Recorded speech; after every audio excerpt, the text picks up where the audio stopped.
चलिए दोस्तों, NPO chapter को आगे बढ़ाते हैं। पिछली वीडियो में हमने जो है इनकम एंड एक्सपेंडिचर अकाउंट कर लिया था कि कौन कौन से हमारे एक्सपेंडिचर आते हैं इनकम एंड एक्सपेंडिचर अकाउंट में, और कौन कौन सी हमारी जो है इनकम ट्रांसफर होती है, और वो ट्रांसफर कहाँ से होती है, रिसिप्ट एंड पेमेंट अकाउंट से जो भी इनकम्स होती हैं वो हमारी जो है इनकम एंड एक्सपेंडिचर अकाउंट में ट्रांसफर होती है। बट हमारी कुछ कंडीशंस थी, वो मैंने आपको जो है पिछली वीडियो में हमने जो है अच्छी तरीके से हमने डिस्कस कर दी थी कि कौन कौन से एक्सपेंस जो है ट्रांसफर होते हैं और कौन कौन से इनकम जो है वो ट्रांसफर होती हैं। ठीक है, साथ में हमने ये भी देखा था कि हमारे रिसिप्ट और पेमेंट अकाउंट के अंदर बहुत सी चीज़ें गिवन होती थी। ठीक है, ना वो रिसिप्ट एंड पेमेंट अकाउंट हमारा आउटस्टैंडिंग देखना था, ना एडवांस देखता था, कुछ नहीं देखता था, कि हर चीज़ हमारी जो है वो दे देता था। इसीलिए लेकिन वो चीज़ें जो है इनकम एंड एक्सपेंडिचर अकाउंट में आ नहीं पाएंगी। ठीक है, हमें कुछ देखना होगा, कुछ एडजस्टमेंट करनी होगी, कुछ कैलकुलेशंस करनी होगी, तभी जाके वो अमाउंट जो है एक ट्रांसफ़र हो पाता है इनकम एंड एक्सपेंडिचर अकाउंट में। ये पिछली वीडियो में मैंने जो है कुछ टिक भी लगा लेते, स्टार लगा लेते, किन किन पे हमें जो है एडजस्टमेंट करनी पड़ती है, वो हमने जो है इस वीडियो में सीखना है। ठीक है, इस वीडियो में हम इसी की बात करेंगे। तो अगर आपको इस कंटेंट में इंटरेस्ट है, प्लीज़ मेरे चैनल को जरूर सब्सक्राइब करें, अपने फ्रेंड्स और रिलेटिव के साथ उसको शेयर करें। तो चलिए आइए बिना टाइम वेस्ट के इस वीडियो को शुरू करते हैं।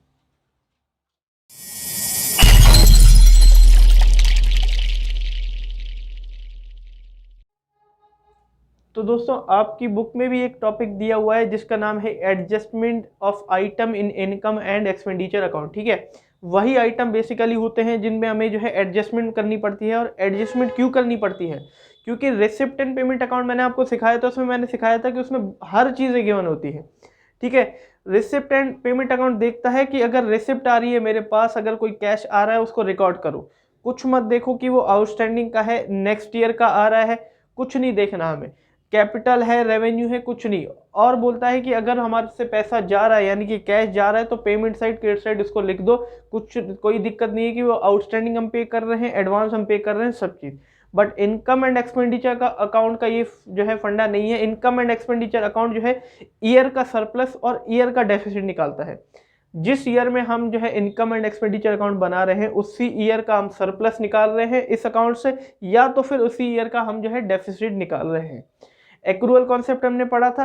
अकाउंटिंग कॉन्सेप्ट, एक्रूअल कॉन्सेप्ट कहता है हमसे कि अगर कोई भी इनकम या एक्सपेंडिचर, कोई भी इनकम या एक्सपेंस हो, वो उसी साल का हो, तो उसी साल के अकाउंट में ही उसको रिकॉर्ड करो, ना कि जो है 5 6 4 साल के पीछे के हम जो है इनकम मिल गई उसको भी रिकॉर्ड करो, या 5 6 साल पहले के हमने एडवांस खर्चा पे कर दिया उसको भी रिकॉर्ड करो। नहीं, उस साल का खर्चा है उसी साल रिकॉर्ड होगा, उस साल की इनकम है उसी साल रिकॉर्ड होगी। तो इसीलिए हम इनकम एंड एक्सपेंडिचर अकाउंट बनाते वक्त इस अक्रूवल कॉन्सेप्ट का ध्यान रखेंगे, और कैलकुलेशन करके जो अमाउंट हमें जो है दिया जा रहा है, कैलकुलेशन करने के बाद उसी को ही हम ट्रांसफर कर देंगे इनकम एंड एक्सपेंडिचर अकाउंट में। तो बेसिकली दो अमाउंट है आपकी बुक में, एक तो रेंट दिया हुआ है, एक सब्सक्रिप्शन दिया हुआ है।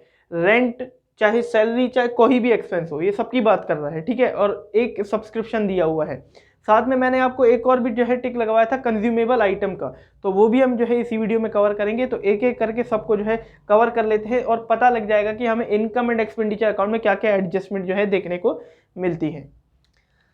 सबसे पहले हमारे पास आ जाता है सब्सक्रिप्शन, और सबसे मेन ये सब्सक्रिप्शन। ठीक है, सबसे मेन हमें जो है ये सब्सक्रिप्शन को सीखना होता है। दोस्तों, अगर हमने, आपको याद होगा पिछली वीडियो में हमने जो है रिसिप्ट एंड पेमेंट अकाउंट सीखा था, उसमें हमें जो है सब्सक्रिप्शन गिवन होती थी, देखिए, और वो गिवन कैसे होती थी? गिवन ऐसे होती थी 2017 18, 2018 19 और 2019 20 करके ऐसे गिवन होती थी। मान लीजिए इसका अमाउंट मैं 3000 डाल देता हूँ, इसका अमाउंट 2000 डाल देता हूँ, और इसका अमाउंट 5000 डाल देता हूँ। ठीक है, टोटल सब्सक्रिप्शन में गिवन देती थी। हमने पिछली वीडियो में पढ़ा था रिसिप्ट एंड पेमेंट अकाउंट, पिछले चैप्टर में, उसमें ऐसे करके हमें जो है सब्सक्रिप्शन गिवन होती थी और हम ट्रांसफर कर देते थे रिसिप्ट एंड पेमेंट अकाउंट में, कि हमारे पास जो है ये सब्सक्रिप्शन आ गई। क्योंकि रिसिप्ट एंड पेमेंट अकाउंट कुछ नहीं देखता है कि वो करंट ईयर की है, वो प्रीवियस ईयर की हो, किस ईयर की है। देखिए, करंट ईयर की, मान लीजिए 2018-19 हमारा करंट ईयर चल रहा है। ठीक है, 2018-19 हमारा जो है करंट ईयर चल रहा है। फिर नेक्स्ट ईयर की भी हमें गिवन है और पिछले साल की भी गिवन है। तो इसका मतलब पिछले साल की आउटस्टैंडिंग भी हमें दे दी गई है, और नेक्स्ट ईयर की भी हमें दे दी गई है।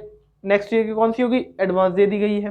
ठीक है, बट हमें तो सिर्फ करंट ईयर की रिकॉर्ड करनी है कि करंट ईयर से कौन कौन सी बिलोंग कर रही है, उसी को ही रिकॉर्ड करना है। तो उसी की कैलकुलेशन हम जो है इस सब्सक्रिप्शन के एडजस्टमेंट में सीखेंगे। ठीक है, सबसे पहले अब इसकी कैलकुलेशन ध्यान से सुनना। सबसे पहले क्या होगा, अगर आपको कोई सब्सक्रिप्शन उसी ईयर में रिसीव हुई हो, उसको हमें लिखना है subscription receive during the year. उस ईयर में हमारे पास जो है सब्सक्रिप्शन कितनी रिसीव हुई उसको लिखना है कैलकुलेशन के अमाउंट में। ठीक है, फिर क्या करना है, हमें जो है ऐड कर देना है, कुछ चीजें हमें जो है ऐड कर देनी है। और वो क्या क्या ऐड करनी है, add outstanding subscription, outstanding subscription at the and. फिलहाल इसको नोट करते जाइए, मैं आपको समझाऊंगा। अगर कोई हमें जो है आउटस्टैंडिंग सब्सक्रिप्शन क्वेश्चन में गिवन होती है और वो एंडिंग की होती है, एंड में हमारे पास जो है आउटस्टैंडिंग है, उसको हमें ऐड कर देना है। ठीक है, समझाऊंगा मैं अभी। फिर ऐड क्या करना है हमें, अगर कोई एडवांस सब्सक्रिप्शन होगी, एडवांस हमें दे दी गई हो, वो ऐड करनी है। और एडवांस किसकी हो, एट दी बिगिनिंग की हो। बिगिनिंग की अगर कोई एडवांस हमें सब्सक्रिप्शन दे दी गई हो, उसको ऐड कर लेना है।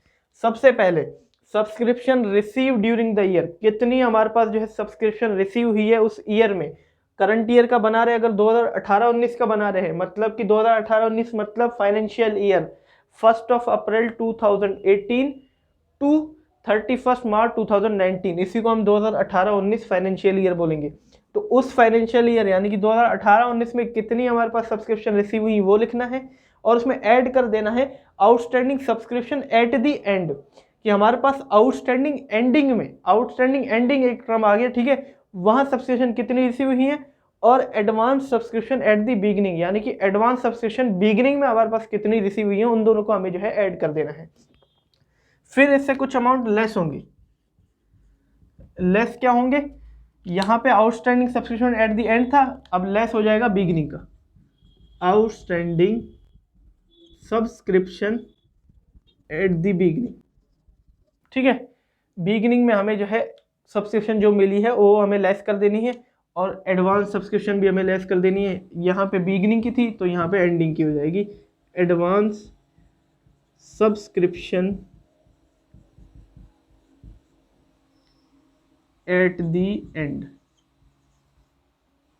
एंडिंग में हमारे पास कितनी एडवांस सब्सक्रिप्शन आई है वो हमें ऐड कर देना है। सबसे पहले ड्यूरिंग द ईयर कितनी रिसीव हुई वो लिखना है, ऐड कर देना है आउटस्टैंडिंग एंडिंग की, और ऐड कर देना है एडवांस बिगिनिंग की, और फिर लेस कर देना है आउटस्टैंडिंग बिगिनिंग की, और एडवांस एंडिंग की हमें जो है लेस कर देनी है। ठीक है, अब ये लेस और ऐड हम किस हिसाब से कर रहे हैं, देखिए एक्रूअल कॉन्सेप्ट के हिसाब से, जो उसी ईयर, जिस करंट ईयर का हम जो है अकाउंट बना रहे हैं, उस ईयर से बिलोंग कर रहा है, वो इनकम बिलोंग कर रही है, उसको ऐड करो, बाकी को निकाल दो।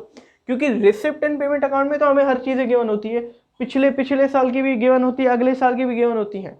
अगर उसको देखो करंट ईयर से बिलोंग कर रही है वो इनकम, उसको ऐड कर दो, बाकी को लेस कर दो। तो चलो इसको समझते हैं कि किस हिसाब से हम जो है इसको ऐड कर रहे हैं, आउटस्टैंडिंग बिगिनिंग एडवांस बिगिनिंग ये होता क्या है, और किस हिसाब से हम इसको लेस कर रहे हैं। देखिए, जो भी सब्सक्रिप्शन हमें रिसीव हो रही है रिसिप्ट एंड पेमेंट अकाउंट में, साथ में एडजस्टमेंट भी आपको गिवन होती है।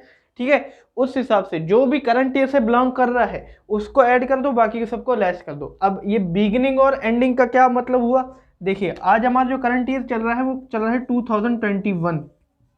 ठीक है, 2021 हमारा जो है करंट ईयर चल रहा है, तो इसका प्रीवियस ईयर कौन सा हुआ, प्रीवियस ईयर इसका हुआ 2020। तो ये 2020, तो ये हो गया हमारा कौन सा, बिगिनिंग, ये हो गया हमारा बिगिनिंग। ठीक है, अगर ये हुआ बिगिनिंग तो इसको हम बोलेंगे एंडिंग। ठीक है, इस हिसाब से अब देखो, इसको समझना, मैं क्वेश्चन भी कराऊंगा आपको। अगर 2021 हमारा करंट ईयर है तो उसको ही हम एंडिंग मानेंगे, करंट ईयर भी और एंडिंग भी, और उसके पीछे वाला, ठीक पीछे वाला साल यानी कि प्रीवियस ईयर, वो हमारा हो जाएगा बिगिनिंग। अगर कोई, अब हम जो है रिसिप्ट एंड पेमेंट अकाउंट बना रहे हैं, एक तो हमारे जो है 2021 में हमें जो भी सब्सक्रिप्शन गिवन होगी, subscription receive during the year, जितनी हमारी उस करंट ईयर में रिसीव होंगी, देखिए करंट ईयर अगर मैं इसको ले लेता हूँ 2018-19 को, तो रिसिप्ट एंड पेमेंट अकाउंट में ऐसे गिवन होती है। ठीक है, चलिए मैं इसको ऐसे ही कर लेता हूँ। ठीक है, इसको मैं ऐसे ही लिख लेता हूँ 2020-21, 2021-22 और 2022-23। ठीक है, ऐसे ऐसे ही लिख लेता हूँ। अब ये करंट ईयर हुआ, एक तो जो करंट ईयर में रिसीव हुई 21-22 हमारा करंट ईयर ही चल रहा है। ठीक है, ये हमें रिसीव हो 2021-22 में जो करंट ईयर के, एक तो वो लिखना है हमें। ठीक है, subscription receive during the year जो 2021 में हमें गिवन है, 21-22 वही ईयर हुआ 2021 वाला। फिर कभी कभी क्या होता है 2020 की भी हमें गिवन होती है, 2020 की भी हमें गिवन होती है उसमें अंदर। अब जाहिर सी बात है, देखो 2021 में 2020 की कोई सब्सक्रिप्शन हमें गिवन होती है। ठीक है, 2021 में ही हमारे पास 2020 की कोई सब्सक्रिप्शन गिवन है, तो जाहिर सी बात है वो आउटस्टैंडिंग होगी 2020 में। 2020 में कोई किसी मेंबर ने जो है सब्सक्रिप्शन नहीं दी होगी, कंट्रीब्यूट ही नहीं की होगी, फिर उसने 2021 में हमें दे दी। अब रिसिप्ट एंड पेमेंट अकाउंट तो करेगा 2020-21, देखो यहाँ गिवन है, वो तो रिकॉर्ड करेगा ही करेगा। ठीक है, अब क्या ये करंट ईयर से बिलोंग कर रहा है, आउटस्टैंडिंग हुई कि नहीं, आउटस्टैंडिंग होगी। और आउटस्टैंडिंग कौन सी वाली हुई, बिगिनिंग वाली हुई, क्योंकि ये बिगिनिंग चल रहा है हमारा, आउटस्टैंडिंग बिगिनिंग ही है। ठीक है, तो क्या ये करंट ईयर से रिलेट कर रही है, बिल्कुल नहीं कर, इस साल की तो है ही नहीं, वो तो पिछले साल की है जो कि मेंबर ने दी है। इसीलिए यहाँ पे देखो आउटस्टैंडिंग बिगिनिंग हमने जो है लेस कर दिया, ये हमारा कंप्लीट। ठीक है, लेस कर दिया हमें, क्योंकि करंट ईयर से वो रिलेट नहीं कर रही है। कभी कभी क्या होता है, आपको 2020 में ही जो है 2021 के लिए मिल जाती है, 2020 में 2021 के लिए सब्सक्रिप्शन मिल जाती है। अब जाहिर सी बात है 2020 में 2021 के लिए मिली है तो वो एडवांस मिली है। एडवांस कौन सी मिली है, एडवांस ही मिली है। 2020 में ही कोई सब्सक्रिप्शन मिल गई 2021 के लिए, आज हमारा करंट ईयर 21 चल रहा है, तो एडवांस मिल गई उस हिसाब से। और एडवांस कौन सी, पिछले साल मिली थी, तो बिगिनिंग वाली। अब क्या ये करंट ईयर से रिलेट कर रहा है, बिल्कुल कर रहा है, 2021 के लिए तो मिली है और 21 ही हमारा करंट ईयर है। तो मतलब जो एंडिंग वाली एडवांस बिगिनिंग है उसको हमें प्लस कर देना है, और यहाँ देखो हमें एडवांस एंडिंग को मैंने प्लस कर दिया है, क्योंकि ये एडवांस एंडिंग जो है करंट ईयर से रिलेट कर रहा है। अब कभी कभी क्या होता है, मेंबर जो है इसी ईयर आउटस्टैंडिंग, इसी ईयर में 2021 की बात करें तो इसी ईयर में कभी कभी क्या होता है, मेंबर जो है सब्सक्रिप्शन देना भूल जाता है, वो अरियर कर देता है कि अगले साल दे दूंगा। तो इसका मतलब कि ये आउटस्टैंडिंग इसी साल दे रहा है, और ये आउटस्टैंडिंग कौन सा चल रहा है, एंडिंग चल रहा है हमारा। ठीक है, तो क्या ये करंट ईयर से रिलेट कर रही है इनकम, बिल्कुल कर रही है भाई। आउटस्टैंडिंग है लेकिन कमा तो ली है हमने इनकम, भले उसने दी नहीं है, आउटस्टैंडिंग है, कमा तो ली है, तो करंट ईयर से रिलेट कर रही है, तो आउटस्टैंडिंग एंडिंग को हम प्लस कर देंगे। और यहाँ देख लो मैंने आउटस्टैंडिंग एंडिंग को जो है प्लस ही किया है, तो ये भी हमारा कंप्लीट। तो कभी कभी क्या होता है, एडवांस सब्सक्रिप्शन मिल जाती है। एडवांस सब्सक्रिप्शन देखो यहाँ पे मिल रखी है 2022-23 के लिए, 2022-23 के लिए। ठीक है, 2022 के लिए भी हमें जो है एडवांस सब्सक्रिप्शन मिल जाती है, तो इसके आगे ही जा रहा है, तो ये भी हमारा कौन सा हुआ, एंडिंग का ही हुआ। ठीक है, पीछे जा रहा है बिगिनिंग, नहीं तो सारे एंडिंग। ठीक है, तो कभी कभी यहाँ पे एडवांस मिल जाती है, तो इसी एडवांस को हम बोलते हैं एडवांस एंडिंग। अब क्या ये करंट ईयर से बिलोंग कर रहा है, बिल्कुल नहीं कर रहा है, क्योंकि इस साल 2021 का थोड़ी है, वो करंट ईयर का है ही नहीं, वो तो अगले साल के लिए दिया जा रहा है एडवांस। तो एडवांस एंडिंग जो है उसको भी हम माइनस कर देंगे। तो इसी कॉन्सेप्ट के हिसाब से, एक्रूअल कॉन्सेप्ट के हिसाब से, जो भी करंट ईयर से चीज़ें रिलेट कर रही थी इनकम, वो हमने ऐड कर दी, बाकी को सारे को हटा दिया। ठीक है, तो आपको क्वेश्चन भी इस हिसाब से गिवन होंगे कि अगले साल के लिए, मतलब सब्सक्रिप्शन रिसीव 2013 फॉर 2014, ऐसे ऐसे करके आपको जो गिवन होगी, और इसी कॉन्सेप्ट को लगा के आपने जो है निकाल लेना है। ठीक है, कि कौन सा हमारा एंडिंग है और कौन सा हमारा जो है बिगिनिंग है।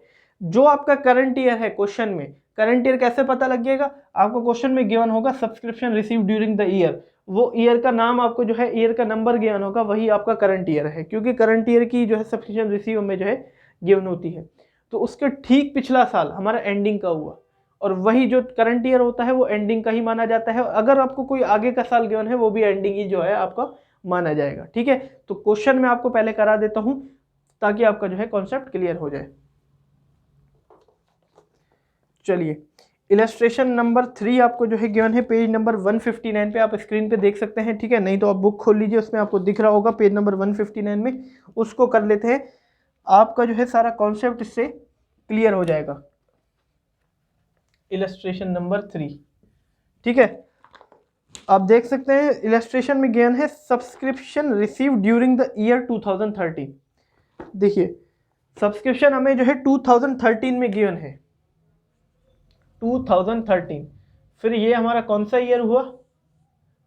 करंट ईयर हुआ। ये हमारा जो है करंट ईयर हुआ। यहाँ पे हमें जो है सब्सक्रिप्शन गिवन है, और मैंने आपको बताया था subscription receive during the year add किया जाता है, पहले पहले वही लिखा जाता है। तो लिख देंगे subscription receive during the year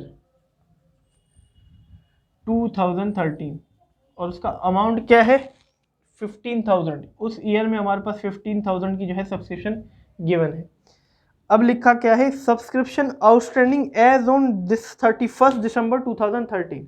देखिए इसी ईयर में ही 31 दिसंबर इसी ईयर में आता है, इसी ईयर में आउटस्टैंडिंग है। तो मैंने आपको क्या बोला था, करंट ईयर को ही हम एंडिंग ईयर भी मानते हैं, ठीक है, और यही एंडिंग भी होगा।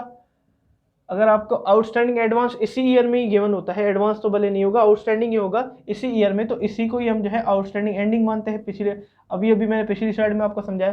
तो आउटस्टैंडिंग हमेशा प्लस किया जाता है। आप देख सकते हैं मैंने बताया था कि ऐड करते हैं आउटस्टैंडिंग एट द एंड, तो इसको भी हम जो है ऐड कर देंगे। आउटस्टैंडिंग, इसको लिख देता हूं आउटस्टैंडिंग एज ऑन 31 दिसंबर 2013, ठीक है। ये हम ऐड कर देंगे। इसका अमाउंट क्या है? 1500। अब कभी कभी क्या होता है, आपको जो है 2013 की जगह 2014 भी लिख देगा कि आउटस्टैंडिंग है 31 मार्च 2014 का, या सीधा लिख देगा आउटस्टैंडिंग है 2014 का। तो ये इसी साल का ही हुआ, मतलब क्योंकि 2013-14 ही हमारा जो है फाइनेंशियल ईयर ही हुआ, तो इसी साल का ही है। इसी को भी हम जो है आउटस्टैंडिंग एंडिंग बोलेंगे, ठीक है। वो इसी साल की ही बात कर रहा है, ठीक है। उसको भी हम जो है ऐसे ही लिखेंगे। फिर क्या बोल रहा है? Subscription receive in the year 2012 on account of year 2013। देखो ये अब चले गए पीछे 2012 में, तो मतलब कि ये कौन सा हुआ? हमारा बिगिनिंग का हुआ। ये ईयर हमारा बिगिनिंग का हुआ। तो बिगिनिंग के ईयर में 2013 के लिए हमें जो है सब्सक्रिप्शन मिल गई। बिगिनिंग के ईयर में 2013 की सब्सक्रिप्शन मिल गई, मतलब 2012 में हमें जो सब्सक्रिप्शन रिसीव हुई है वो 2013 के लिए रिसीव हुई है। तो 2012 हमारा बिगिनिंग हुआ, और 2013 के लिए अगर रिसीव हुई है 2012 में, तो एडवांस रिसीव हुई होगी, जाहिर सी बात है। एडवांस दे दी ना किसी मेंबर ने। 2012 में अगर हम खड़े हैं और 2013 के लिए कोई पैसे दे देता है, तो इसका मतलब वो एडवांस दे रहा है। तो ये हुई हमारी एडवांस, और एडवांस कौन सा वाला? बिगिनिंग चल रहा है, तो एडवांस बिगिनिंग वाला हुआ, क्योंकि पीछे चला गया। करंट ईयर के हिसाब से देखे तो पीछे चला गया ना, और 2012 में खड़े होके देखे तो हमारा एडवांस बनता है। तो ये एडवांस बिगिनिंग हुआ, और एडवांस बिगिनिंग मैंने आपको क्या बताया था? प्लस होता है, क्योंकि ये करंट ईयर से बिलोंग कर रहा है। मिला तो 2013 के लिए ही है।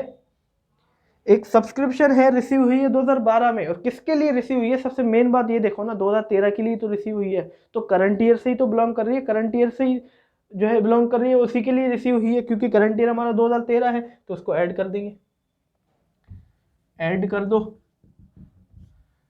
एडवांस सब्सक्रिप्शन एज ऑन, या सीधा सीधा ऐसे लिख दो, subscription receive in 2012 for 2013। Amount क्या है इसका? 800। फिर आगे क्या गिवन है? आगे गिवन है subscription receive in the year 2013, मतलब कि 13 में हमें जो है एक और सब्सक्रिप्शन मिल गई है, और वो किसके लिए? For outstanding amount, outstanding amount के लिए। और वो अमाउंट कौन सा आउटस्टैंडिंग था? 2012 का था, मतलब कि 2013 में एक सब्सक्रिप्शन मिल गई, ठीक है, और वो 2012 का अमाउंट था, मतलब कि आउटस्टैंडिंग अमाउंट था एक तो, और 2012 का था। 12 हमारा बिगनिंग है, तो ये बन गया हमारा आउटस्टैंडिंग बिगनिंग, ठीक है। 2012 हमारा बिगनिंग हुआ, और आउटस्टैंडिंग अमाउंट हमें 2013 में मिला इसका, तो आउटस्टैंडिंग बिगनिंग बना। समझ रहे हैं आप? ठीक है, तो आउटस्टैंडिंग बिगिनिंग क्या करंट ईयर से बिलोंग कर रहा है? भाई बिल्कुल नहीं कर रहा है, वो तो 2012 का आउटस्टैंडिंग अमाउंट हमें जो है मिल रखा है, तो वो तो 2012 से रिलेट करेगा ना, क्योंकि 2012 का था, वो पिछले साल का तो आउटस्टैंडिंग था, तो पिछले साल में ही जुड़ेगा, इस साल तो जुड़ेगा नहीं, तो इसको हटा दो। और आउटस्टैंडिंग बिगिनिंग मैंने आपको बोला था माइनस होगा, तो लेस कर देंगे और लिखेंगे subscription receive for in the year 2000, या लिख देंगे आउटस्टैंडिंग सब्सक्रिप्शन फॉर 2012। ठीक है, और अमाउंट जो हमें गिवन है 400 गिवन है। ठीक है, फिर लास्ट हमें नीचे गिवन है subscription receive in the year 2013 for the year 2014, मतलब कि हमें 2013 में एक सब्सक्रिप्शन मिली है जो कि 2014 के लिए है। अब ये आगे चला गया तो मतलब एंडिंग। और अगर 2013 में अगर हम खड़े हैं और एक सब्सक्रिप्शन हमें मिल जाती है अगले साल के लिए, तो वो एडवांस ही दी गई होगी, और एडवांस अगला साल एंडिंग होगा, क्योंकि आगे की ओर जा रहा है वो। तो एडवांस एंडिंग भी जो है करंट ईयर से बिलोंग नहीं कर रही, क्योंकि वो अगले साल के लिए मिल रखी है हमें, तो इस साल क्यों जोड़ेंगे हम उसको, तो इसको भी लेस कर देंगे, लिख देंगे एडवांस सब्सक्रिप्शन फॉर 2014, हटा दो, अमाउंट है 600। बस यही हमें जो है कैलकुलेशन करनी होती है, और इसी कैलकुलेशन से जो अमाउंट हमारा निकलता है वही जो है ट्रांसफ़र होता है to income and expenditure account में। ठीक है, और यहाँ लिखा भी है कि calculate the amount of subscription receive to be shown, कि कहाँ शो होगा, income and expenditure account for the year ending 31 December 2013, मतलब कि उसी ईयर में जो है वो अकाउंट हम जो बना रहे हैं उसमें कितना अमाउंट जो है शो होगा। बस यही कैलकुलेशन करके हमें जो है अमाउंट को शो करना है, और इसी को अगर आप कैलकुलेट करोगे प्लस माइनस करोगे तो 16,300 आपका जो है अमाउंट निकल के आ जाएगा, और वही हम जो है इनकम एंड एक्सपेंडिचर अकाउंट बना के उसको यहाँ सब्सक्रिप्शन डाल के 16,300 जो है शो कर देंगे। बस यही कॉन्सेप्ट है इसका, एडवांस और बिगिनिंग का। उम्मीद है आप जो है समझ गए होंगे, अगर नहीं समझे तो फिर से देखिए वीडियो, आराम से आप समझ जाएंगे। जब मैंने नया मैंने जो है पढ़ा था मुझे भी समझ में नहीं आ रहा था, 2-3 बार समझाया था मेरी टीचर ने, समझ में आ गया था। आप फिर से वीडियो देखिए रिवाइंड करके, उम्मीद है आपको समझ में आ जाएगा। अब कभी कभी क्या होता है, आपको जो है अकाउंट बनाने के लिए भी बोल देता है क्वेश्चन में। ठीक है, अकाउंट बनाना कोई मुश्किल बात है नहीं, अकाउंट भी मैं आपको जो है बना के दिखा देता हूँ। देखिए, सब्सक्रिप्शन अकाउंट बनाना कोई मुश्किल बात नहीं है। अगर सब्सक्रिप्शन अकाउंट हम बना रहे हैं, मान लीजिए ये सब्सक्रिप्शन अकाउंट है हमारा, ये हमारा क्रेडिट हो गया, ये डेबिट साइड हो गया। ठीक है, ये फॉर्मेट है आपका। अब सब्सक्रिप्शन हमारी इनकम नेचर का है, सब्सक्रिप्शन जो अकाउंट है हमारी इनकम नेचर का हुआ, क्योंकि सब्सक्रिप्शन हमारी इनकम है, और इनकम जब बढ़ती है तो क्रेडिट करेंगे, घटती है तो डेबिट करेंगे। ठीक है, और इनकम का जो बैलेंस हमेशा होता है कौन सा होता है, क्रेडिट बैलेंस होता है। ठीक है, अगर आपको लग रहा है जिस चीज़ से सब्सक्रिप्शन बढ़ रही है क्रेडिट करो, जिस चीज़ से घट रही है डेबिट कर दो। पहले ये बना लेंगे जो मैंने आपको सिखाया फॉर्मेट, इसी से ही हमारा जो है सब्सक्रिप्शन अकाउंट बन जाएगा। सबसे पहले subscription receive during the year, 2013 में हमें सब्सक्रिप्शन रिसीव हुई है, तो सब्सक्रिप्शन हमारी बढ़ रही है कि घट रही है, भाई आ रही है सब्सक्रिप्शन तो बढ़ रही है तो क्रेडिट में कर दो। और जाहिर सी बात है इसके बदले हमें जो है सब्सक्रिप्शन कैश में ही तो मिलेगा, कैश या बैंक में मिलेगा, तो इसको कैश या बैंक कर देना कि हमें जो है सब्सक्रिप्शन मिल गई 15,000 रुपये की।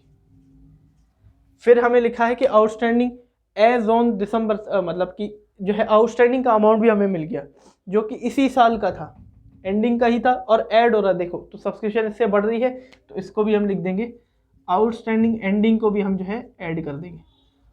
आप ये नहीं लिखेंगे आउटस्टैंडिंग एंडिंग, जो क्वेश्चन में आपका लिखा हुआ है कि वही आप लिखेंगे। अब क्वेश्चन में क्या लिखा हुआ है, subscription outstanding as on December 31। ठीक है, सब्सक्रिप्शन आउटस्टैंडिंग, मैंने यहाँ पे आउटस्टैंडिंग एंडिंग लिख दिया, बढ़ रही है उससे, तो 1500 यहाँ क्रेडिट में डाल दूंगा। देखिए यहाँ पे भी ऐड लिखा है, तो इस मतलब तीसरी ट्रांजेक्शन से भी हमारी जो है सब्सक्रिप्शन बढ़ रही है। और ये किसकी सब्सक्रिप्शन है, ये हमें जो है 2012 में मिली थी 2013 के लिए, तो मतलब एडवांस मिल रखी थी, बिगिनिंग की एडवांस मिल रखी थी 2012 में 2013 में, तो इससे भी बढ़ रही है, तो इसको भी लिख देंगे एडवांस कौन सी हुई, बिगिनिंग वाली, इसको भी जो है हम ऐड कर देंगे 800 रुपये। फिर ये दोनों लेस हैं, लेस है तो मतलब घट रही है इससे, आउटस्टैंडिंग सब्सक्रिप्शन फॉर 2012। और ये जो हमने जो है ट्रांजैक्शन करी थी वो आउटस्टैंडिंग बिगिनिंग की करी थी, ठीक है। तो इसका मतलब आउटस्टैंडिंग बिगिनिंग जो है घटाएगा, तो ये डेबिट साइड में आ जाएगा, इसका अमाउंट क्या है 400। और ये कौन सी हुई, एडवांस एंडिंग की हुई, ये भी घटा रहा है उसको, तो डेबिट साइड में आ जाएगा एडवांस एंडिंग, और अमाउंट क्या होगा 600। अब आप ऐसे नहीं लिखेंगे अकाउंट में कि आउटस्टैंडिंग एंडिंग एडवांस बिल्डिंग, जो आपको क्वेश्चन में गिवन है वही आप जो है इसमें लिख देंगे। मैं आपको कॉन्सेप्ट के हिसाब से बता रहा हूँ। सबसे पहले जो ड्यूरिंग द ईयर रिसीव हुआ उसको क्रेडिट साइड में लिखेंगे, आउटस्टैंडिंग एंडिंग क्रेडिट साइड में आएगा, एडवांस बिगिनिंग क्रेडिट साइड में आएगा, और आउटस्टैंडिंग बिगिनिंग और एडवांस एंडिंग जो है हमारा डेबिट साइड में आएगा, क्योंकि वो घटाते हैं उस इनकम को और ये बढ़ाते हैं। मैं कॉन्सेप्ट के हिसाब से आपको समझा रहा हूँ, बाकी आपको जो क्वेश्चन में गिवन होगा वही आप जो है इसको लिखेंगे। और कॉन्सेप्ट आपको किस हिसाब से देखना है, सब्सक्रिप्शन को इनकम के हिसाब से देखना है। आ रही है तो क्रेडिट साइड करेंगे, जा रही है तो डेबिट साइड करेंगे। अकाउंट बनाने के लिए सबसे पहले आपको ये फॉर्मेट जो है बनाना पड़ेगा, नहीं तो आपको जो है कन्फ्यूजन क्रिएट हो सकती है। उसको टोटल करेंगे तो 17,300 आएगा, क्रेडिट साइड बड़ा होगा, हमेशा बड़ा होगा आपका। और इसमें जो अमाउंट बचेगा, यानी कि हमारा जो अमाउंट बचा 16,300, यहाँ पे भी और यहीं पे सेम बचेगा, इसको लिखेंगे to income and expenditure account, बस और कुछ नहीं करना। चलिए अब हमारी जो अगली एडजस्टमेंट आ जाती है, जिस अमाउंट पे जो है आइटम पे एडजस्टमेंट होती है, वो है रेंट। रेंट या फिर इसको हम सैलरी बोल दें, सैलरी भी सेम एडजस्टमेंट, या फिर एनी एक्सपेंस, कोई भी एक्सपेंस आपको जो है अगर आउटस्टैंडिंग भी ये सब गिवन हो, उन सब पे क्या ट्रीटमेंट की जाएगी वो सीख लेते हैं। अब देखिए दोस्तों, आपने सब्सक्रिप्शन सीख ली तो मतलब सब सीख लिया, क्योंकि ये सारी जो है अब सिमिलर ही है सब्सक्रिप्शन की तरह। जो मैं आगे सिखाऊंगा चाहे ये होगा, सब सिमिलर है, एज इट इज़ हमें जो है कॉपी कर देना है बस। सब में यही पंगा चलता है, outstanding ending, outstanding beginning, advance ending, advance beginning का, ठीक है। यहाँ पे भी सेम है। अब देखिए, मैं कोई भी एक्सपेंस की यहाँ पे बात कर रहा हूँ, सैलरी हो चाहे रेंट हो, कोई भी एक्सपेंस, ठीक है। सैलरी के साथ भी यही होगी, रेंट के साथ भी यही जो है एडजस्टमेंट होगी, क्योंकि हमें करंट ईयर की चीज़ उसमें से कैलकुलेट करके इनकम एंड एक्सपेंडिचर अकाउंट में डालना है, क्योंकि रिसिप्ट पेमेंट अकाउंट में तो सब चीज़ें गिवन होती हैं, यहाँ पे सेम। अब मैं रेंट को लेके चलता हूँ, ठीक है। अगर कोई रेंट, यहाँ पे होगा रेंट पेड, क्योंकि ये एक्सपेंस है, वो तो सब्सक्रिप्शन इनकम थी, क्योंकि उसको ऐसे लिखते थे subscription receive during the year, यहाँ पे पेड होगा rent paid during the year, during the year. उसको अब सबसे पहले लिखना है, वही सेम की वही बात हो जाएगी, ऐड कर देंगे। ऐड क्या क्या करेंगे भैया, कोई आउटस्टैंडिंग होगा, आउटस्टैंडिंग, और कौन सा एट द एंड, बिल्कुल सही, आपको जो है याद है, outstanding at the end, outstanding ending add होगा, और कौन सा फिर एडवांस बिगिनिंग का होगा, अगर आउटस्टैंडिंग एंडिंग का है तो एडवांस बिगिनिंग का ऐड होगा, तो लिख देंगे एडवांस एट द बिगिनिंग, ठीक है। ये दोनों ऐड हो जाएंगे, और लेस क्या होंगे, लेस हो जाएगा outstanding at the beginning, less हो जाएगा क्योंकि वहाँ एंडिंग था, यहाँ बिगिनिंग है, लेस हो जाएगा। और एडवांस भी यहाँ पे लेस होगा, एडवांस कौन सा वाला, एट द एंड वाला, वो लेस हो जाएगा। वही सेम कॉन्सेप्ट कॉपी पेस्ट कर दो सब्सक्रिप्शन में जो आपने सीखा था। कोई भी एक्सपेंस हो, चाहे सैलरी, रेंट, कोई भी हो, बस यही अमाउंट कैलकुलेट करें में कि हमें जो है इनकम एंड एक्सपेंडिचर अकाउंट में डाल देना है। Rent paid during the year plus outstanding at the end minus outstanding plus outstanding at the end, sorry, यहाँ पे जो है बिगिनिंग का आ जाएगा, ठीक है। आउटस्टैंडिंग बिगिनिंग का जो है लेस होता है। Rent paid during the year plus outstanding at the end, outstanding ending minus outstanding at the beginning, यानी कि आउटस्टैंडिंग बिगिनिंग। फिर प्लस क्या करना है, advance at the beginning, advance beginning, फिर माइनस क्या करना है, advance at the end, advance ending, ठीक है। प्लस करना है आउटस्टैंडिंग एंडिंग, माइनस करना है एडवांस बिगिनिंग, प्लस करना है आउटस्टैंडिंग बिगिनिंग, माइनस करना है एडवांस एंडिंग। जिस हिसाब से आप याद कर सकते हो उस हिसाब से आप इसको जो है याद कर लो, बस सेम सब्सक्रिप्शन वाला कॉन्सेप्ट आपने जो है इसमें ले लेना है। और बात रही ईयर की, जैसे सब्सक्रिप्शन में हमने ईयर टू ईयर जो है कैलकुलेशन की थी कि किस ईयर में हमें कौन सी सब्सक्रिप्शन मिली, कौन सी हम एडवांस मानेंगे उसको, कौन सा आउटस्टैंडिंग मानेंगे। इसके लिए आपको जो है अपना अकाउंटिंग एक्सपीरियंस यूज़ करना होगा। जिस कितने टाइम से आप अकाउंट्स पढ़ रहे हो तो इतना तो जो है आता ही होगा, इसमें आपको अकाउंटिंग एक्सपीरियंस यूज़ होगा और कुछ ही नहीं हो सकता। ठीक है, वैसे तो कोई इतनी बड़ी बात है नहीं, आप आराम से समझ जाओगे अगर क्वेश्चन करते जो है इसको रहोगे। तो आइए इस रेंट का भी जो है एक क्वेश्चन कर लेते हैं और इसको भी जो है टॉपिक को हम क्लियर करते हैं। चलिए यहाँ पे इलस्ट्रेशन 4 को हम कर लेते हैं। ठीक है, पेज नंबर 161 पे आपको गिवन है, स्क्रीनशॉट आपको दिख रहा होगा, उसको खींच लीजिए। ठीक है, सबसे पहले यहाँ पे लिखा हुआ है कि एक club has paid rent 20,000 in the year 2013। 2013 में जो है 20,000 का रेंट जो है पे कर लिया, मतलब ये ड्यूरिंग द ईयर वाला है। ठीक है, इसको क्या लिखेंगे, rent paid during the year 2013 में हम जो है हमने रेंट पे किया है कितना, 20,000 का। फिर आगे लिखा हुआ है कि rent still to be paid. Still to be paid मतलब आउटस्टैंडिंग, अभी तक हमने पे नहीं किया तो आउटस्टैंडिंग हुआ ₹2,000। देखिए अब ये 2013 की बात कर रहा है। एक तो बोल रहा है कि हमने 20,000 पे पे किया और उसी ईयर में 2,000 पे हमने जो है पे नहीं किए, rent still to be paid उसी के साथ साथ का सेंटेंस है। तो मतलब 2013 में भी हमने जो है एक पे नहीं किया। 2013 हमारा करंट ईयर हुआ। ठीक है, 2013 हमारा जो है करंट ईयर हुआ और साथ में इसको हम एंडिंग भी मानते हैं। अगर कोई अगला गिवन होगा तो उसको भी एंडिंग ही मानेंगे। ठीक है, यहाँ पे आउटस्टैंडिंग हो गया तो आउटस्टैंडिंग 2013 में ही हुआ है तो मतलब एंडिंग का हुआ है, और आउटस्टैंडिंग एंडिंग जो है हम प्लस करते हैं तो इसको ऐड कर देंगे। क्या लिखेंगे, जो क्वेश्चन में हमें लिखा होगा स्टिल टू बी पेड यानी कि आउटस्टैंडिंग फॉर 2013, इसको ऐसे लिख देंगे, आप अपने हिसाब से लिखेंगे। ठीक है, 2,000 रुपीज इसको ऐड कर देंगे। फिर लिखा हुआ है कि amount of 1,500 was paid in 2012 on the account of the year 2013। मतलब कि 2012 में एक रेंट हमें जो है हमने पे किया था 2013 के लिए। देखो लिखा हुआ है कि amount of 1,500 was paid in 2013 in 2012। 2012 में हमने 1,500 का एक अमाउंट पे किया था, रेंट का अमाउंट था, on account of the year 2013। किसके लिए, 2013 के अकाउंट के लिए। मतलब 2012 में हमने एक रेंट पे किया 2013 के लिए, तो मतलब एडवांस हमने पे किया है 2012 से। अगर आप सोचो 2013 का रेंट दे रहे हो तो एडवांस दे रहे होगे, और 2013 के लिए 2012 क्या माना जाएगा भैया, बिगिनिंग माना जाएगा। और एडवांस 2012 में हमने दिया है अगले साल के लिए तो एडवांस बिगिनिंग माना जाएगा ये, और एडवांस बिगिनिंग जो है हमारा प्लस होता है तो इसको भी ऐड कर देंगे। एडवांस फॉर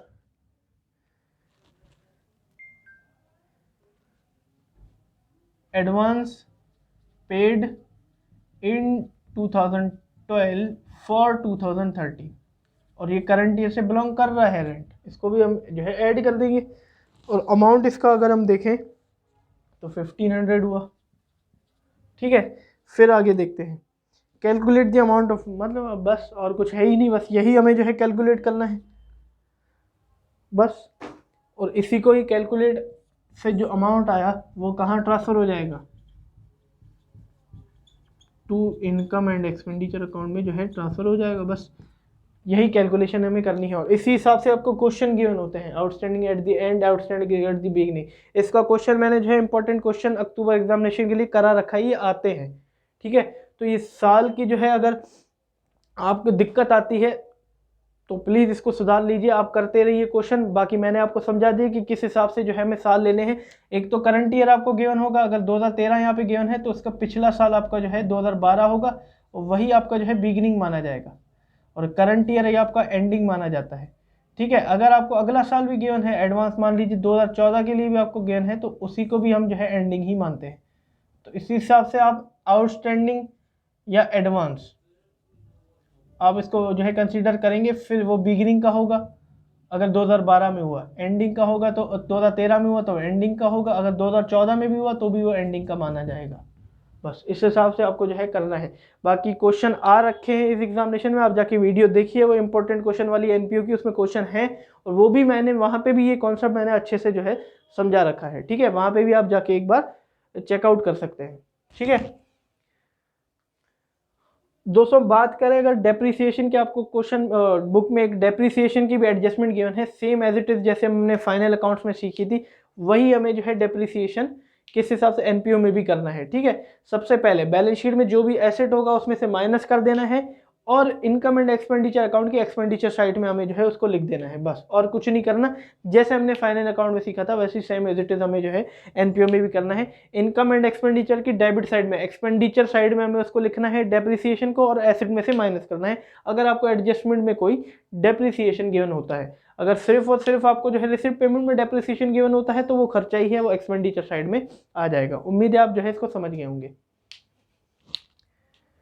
अब दोस्तों आपको मैं एक ऐसा जो है कैलकुलेशन सिखाने जा रहा हूँ जो कि आपकी बुक में तो नहीं गिवन, बट आपके क्वेश्चन उससे आते हैं एग्जामिनेशन में, और हालांकि आगे भी इससे जो है क्वेश्चन आएंगे अगर हम टर्मिनल एक्सरसाइज करेंगे तो मेरे हिसाब से जहाँ तक मैंने किए हुए हैं तो आते हैं ऐसे क्वेश्चन, बट इसकी एडजस्टमेंट आपको बुक में नहीं गिवन। अब वो एडजस्टमेंट क्या है, हम जो है एडजस्टमेंट करने जा रहे हैं, हैशटैग डाल देता हूँ इसमें।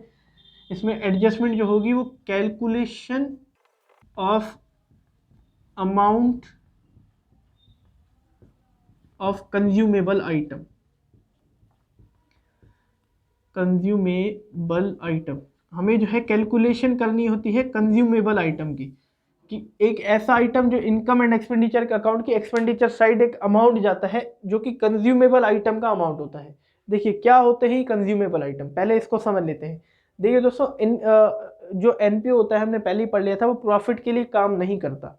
ठीक है, वो समाज सेवा के लिए काम करता है। तो ऐसी ऐसी चीज़ें वो खरीदता है जो कि कंज्यूमेबल होती हैं, ख़त्म हो सकती हैं, हमने इतनी कंज्यूम कर ली, इस्तेमाल कर ली। ठीक है, जैसे कि मान लीजिए स्पोर्ट मटेरियल हो गया, हम एनपीओ उसको खरीदता है, ठीक है, और उसको इस्तेमाल भी करता है, और इस्तेमाल किया है तो उसी साल मतलब ये खर्चा किया है, खर्चा हुआ है, तो जाहिर सी बात है इनकम एंड एक्सपेंडिचर अगर उस साल का खर्चा है तो इनकम एंड एक्सपेंडिचर अकाउंट में उसको रिकॉर्ड होना चाहिए। ठीक है, तो यही हमारा जो है कंज्यूमेबल आइटम होता है, और इसी का जो अमाउंट होता है, कितना हमने खर्चा किया है उस आइटम्स पे, वो हमें लिखना होता है। तो इसी की कैलकुलेशन को बोलते हैं calculation of amount of consumable item. ठीक है, जैसे कि मान लीजिए स्कूल्स वालों के लिए हो गया। अब स्कूल एक एनपीओ स्कूल है, मान लीजिए प्रॉफिट नहीं कमाता हो, तो स्टेशनरी देता है अपने बच्चों को, ठीक है, खरीदता है, और कितना दे दिया, वो खर्चा ही तो हुआ, तो उसको लिखा जाता है। ठीक है, और आपने देखा होगा रिसिप्ट पेमेंट अगर पिछली बार हमने किया था तो लिखा होता है कि purchase of sport material, purchase of stationery है, तो वैसे ही हमारे एसेट, बट इसको जो हम यूज़ करते हैं, जितना कंज्यूम करते हैं उसका कितना खर्चा आया है, उसको निकालने का जो है प्रोसेस को हम जो है calculation of amount of consumable item बोलते हैं। और इसका जो अमाउंट निकलता है वो ट्रांसफ़र कहाँ होता है, इनकम एंड एक्सपेंडिचर अकाउंट में जो है उसको ट्रांसफ़र किया जाता है। ठीक है, आगे इसके क्वेश्चन बनेंगे, मैं आपको सिखाऊंगा, उससे आपको जो है ये चीज़ें भी अच्छे से समझ में आ जाएगी। अब इसकी कैलकुलेशन कैसे होती है, सबसे पहले यहाँ पे जो है amount paid during the year, सबसे पहले जो है लिखा जाता है amount paid during the year, कि उस साल को जो है अमाउंट कितना पे कर दिया गया, वो सबसे पहले हमें इसमें लिखना है। देखिए हमने रिसिप्ट पेमेंट किया था, उसमें होता नहीं था purchase of sports material, purchase of stationery. ठीक है, अब यहाँ पे कंज्यूमेबल आइटम में लिख देता हूँ कौन कौन से होते हैं। एक तो होता है स्पोर्ट मटेरियल, ज़्यादातर एमपीओ में होता है स्पोर्ट मटेरियल। फिर वो बात करें तो स्टेशनरी हो गया हमारा,